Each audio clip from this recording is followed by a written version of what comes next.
your understanding of the problem space actually grows as you're building it and learning from it. Persona definition, I think, is very, very key. Total cost of ownership is such a simple term for a lot of detail. Moving to the cloud is often the right decision.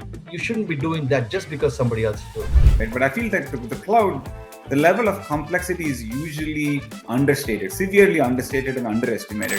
Regulations are another one that is not talked about, especially in the data world. It's very dangerous and expensive to learn on your own, especially when you're doing this. Right? Let's talk about the BI platform migration. As you build more and more footprint, just without you knowing it, without the people in the organization knowing it, you are building up a huge friction to a move to a large enterprise move.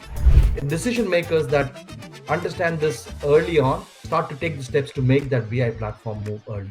I remember reading somewhere that IT will become the new HR in 15 years.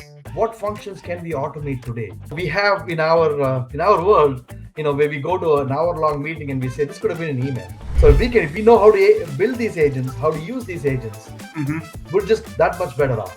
There's a lot of resistance because of the perceived risk.